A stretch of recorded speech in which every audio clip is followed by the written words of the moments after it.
Hey, what's going on, friends? Welcome back to Football Therapy with me, your host Jan. I hope you are all doing well today, my friends. I really do hope that huge, titanic, massive updates from Thomas Tuchel about Hakim Ziyech's injury, what's going on with Romelu Lukaku, the situation with the fatigue in the squad, and who's going to play against Palace tomorrow. And he even spoke about Erling Haaland. I'm going to reflect on some of the stuff Thomas Tuchel spoke about in his press conference that's just ended, and then we're going to have some fun, and I'm going to try and achieve the impossible task of building a lineup. Yes, indeed. But first, let's talk about Thomas Tuchel. And of course, like every video, I would urge you all to subscribe to this channel, Football Therapy, for daily content regarding a Chelsea Football Club, of course, friends. And if you want to help me out, you're welcome to drop a like. Cheers, guys. Alright then, Thomas Tuchel spoke about Romelu Lukaku a lot. He talked really rather interestingly about how, yes, he's the player, the profile of player that Tuchel wants. Not yet. Fast and strong, but not just someone that's a physical presence in the box that can run the channels and is very creative. Stuff that essentially I have been talking about here on Football Therapy in recent videos. Thomas Tuchel confirmed in this press conference now that he can talk about Romelu Lukaku now that he's been announced as a Chelsea player. It was interesting to learn that Romelu himself was massively keen and pushing for the Chelsea move, which was interesting considering his positive time at Inter, but he is really hungry, he said. He did everything to make this happen, his move to Chelsea. He wants to finish this Chelsea project that he started. All these things that he said, the stuff that we'd hoped would manifest. Do you know what I mean? Like the positive feel-good narrative about Romelu Lukaku returning to Chelsea as an elite striker with the desire to, that same desire that he really wants to play for Chelsea and do well. And now he fully backs himself. He knows he's an elite striker in Europe and he can finally fulfill this dream of being this special striker for Chelsea Football Club. Incredible scenes, friends. Absolutely superb, positive. Thomas Tuchel was asked about Erling Haaland because he's like, you got Lukaku, were you chasing Erling Haaland? Are you trying to get both? And he just sort of looked to his media guy and sort of laughed and was like, yes, we wanted both Lukaku and Erling Haaland to play up front with Robin Lewandowski in behind playing the 10, which everyone had a little laugh. Am I out of focus? No, I'm back. So it's good that he brings a bit of humour to press conferences. He does that, Tuchel. It's a positive thing. It shows you that he's relatively relaxed and he doesn't take some things too seriously. Yes, Chelsea are very happy with Romelu Lukaku, and no, they will not be trying to get Erling Haaland. He's got plenty of attackers, and you've heard it from the super elite Euro manager's mouth himself. He's very, very happy with Romelu Lukaku, and he's the type of player he wants. He talked about him being humble, dedicated, and again, super hungry. So this is very, very exciting indeed. And of course, shout out to Olivia in the press conference at the end asking about the Hakim Ziyech injury. Loads of people were wondering about that because he's had such a scintillating pre-season, 6 goals, of course, and then dislocating his shoulder, which can keep you out for a long, long time. And rehab is important to make sure it doesn't pop out again. But fortunately, it's massively positive news. He does not need surgery, and what Tuchel says, he says he hopes to have him back on the pitch within around 2 weeks, which is incredible news. And that's enough time for him to keep up his good form. Not to be out for so long that he forgets what it's like to be playing really well on the pitch. So that's amazing news. Incredible, and generally a really positive press conference. He did speak about how the game is going to be really difficult tomorrow because they've only just got back. They've tried to eat and sleep a lot, and the preparation is minimal to nothing. And obviously, loads of players aren't yet prepped for the game. Prepped for the season physically and mentally. So anyway, on that note, let's try and build a lineup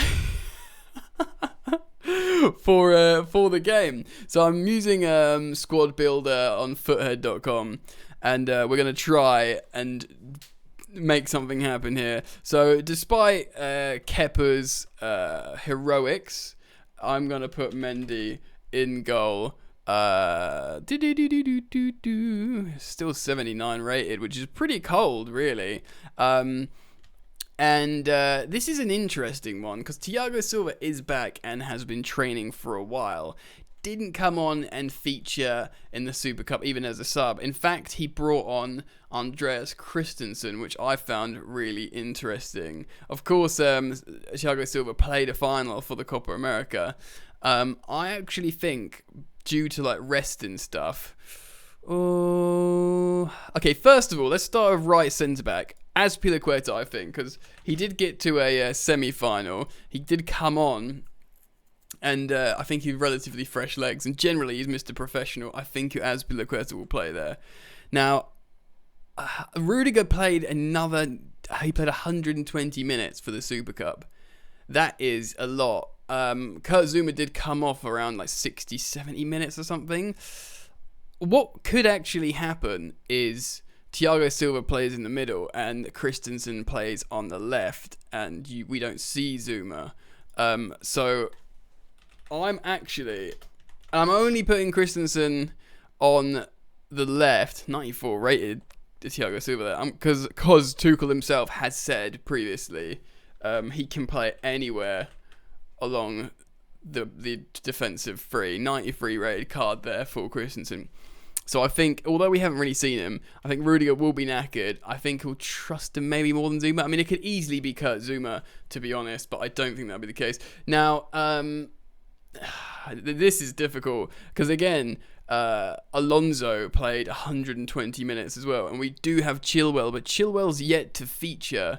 But I think purely down on the fact how Alonso's going to be so gassed, and Palace are going to be all about running. I think we put a 97 rated Chilwell in there. This could be so wrong. Now Hudson-Odoi did come off, and he's been playing a lot of right wing back. I think out of James and Chilwell, because of the necessity on that left-hand side, I think Chilwell starts. But I do still really think Hudson-Odoi could play right wing-back over Reece James, who, of course, by the way, that card is a disgrace, a 74 rated Hudson-Odoi. I do think, Reece James is fresh and he's amazing and he's got amazing delivery. And you know what? When we get Romelu Lukaku up front, that's another thing I forgot to mention in the presser review, that Romelu Lukaku is quarantining and won't be available for a little while.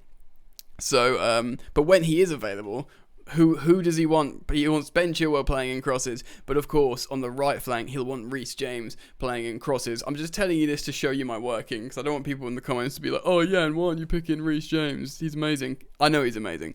Someone who didn't start and was relatively rested and is a very good midfielder that Thomas Tuchel likes is a 96 rated Jorginho, European champion, who did look very, very good in the Super Cup when he came on. He looked very fresh, actually, moving it around quickly, really trying to get the best out of the players around him. And a player that came off, that didn't play the entire match, that I think is his best partner, of course, is the absolutely world-class N'Golo Kante, who somehow has got a lower card than Jorginho. Now this gets difficult and tricky and interesting. I mean, that's a very strong side, by the way. Look at that. Havertz played all the time. Obviously, Pulisic came on. Pulisic frustrated me when he came on. I'm a massive fan of Pulisic. I think he's an amazing dynamic forward, but his performances lately aren't up to his standards, which, by the way, I think is very high. And of course, no Hakim Ziyech as well. So he is actually, for a team that's got loads and loads of forwards, like, he's a little bit limited. You could move Hudson-Odoi into the front three and bring Reece James at right wing back, which is tempting. I think Werner starts just because he values this pressing and movement, and he did come off, so he didn't play the entire time. But this is difficult. Like, you don't, obviously there's no Giroud. You don't see Tammy Abraham starting, do you? So maybe it could be Werner and Pulisic has played on the right before, and he'll be a little bit more rested, and maybe they'll look for movement. From what I think, I forgot about Mason Mount.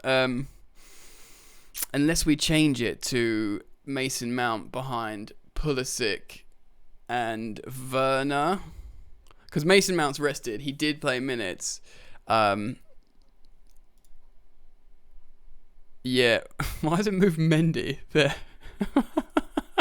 Oh, has it moved anything else mental? No. So this is going to be Mason Mount. We all know it. And there he is. And then runners in the channel. He has done this before, Thomas Tuchel. So I am gonna bring Pulisic in. There's a lot of pace and movement there, hopefully, and that is a strong 3-4-1-2 formation, which we've seen before. I mean, that should defeat Palace. Really, look at it. That's absolutely mental. What do you think of my lineup, guys? Let me know. What changes would you make to that lineup? Take it in. Would you bring in Reece James? Would you play Havertz, even though he looked a little bit gassed after the 120 minutes? I mean, you'd imagine they'd feature, if one of those front three don't start, they'll come off the bench. And similarly, at the moment, with that starting 11, Havertz definitely comes off the bench. Do you know what I mean? So I'll be interested to learn what you guys think. It's very positive news about what happened in the press conference about, Romelu Lukaku being very hungry, but obviously not being available for, hopefully next weekend. That would give him enough time to train after quarantine. You'd think Tuchel would be interested in using him as quickly as possible. You'd assume... Possibly, or am I being presumptuous there? Positive news about Hakim Ziyech, and now we just need to settle into the season. We've got the quality, we've got the players. Thomas Tuchel also explained in the press conference how he's moved in now. He's bought a house. He's not in the hotel. His family's moved. He's settled. Life is more enjoyable, in his words. So that's very positive. Loads of positive stuff. We're champions of Europe. We've won the Super Cup. We've signed Romelu Lukaku. Drop a like on the video if you are gassed about all this incredibly positive news, friends. Anyway, yeah, let me know what you think. Also, I'd urge you to go check out Football Yannick, because I'm doing match reviews now. I'm going to try and do a match review of Brentford-Arsenal tonight, which is massive. It'll be wicked to watch Ivan Toney in the Premier League, and I'll talk about that afterwards. So make sure you keep it locked to Football Yannick as well as Football Therapy. Alright guys, enjoy the football, and I'll see you later.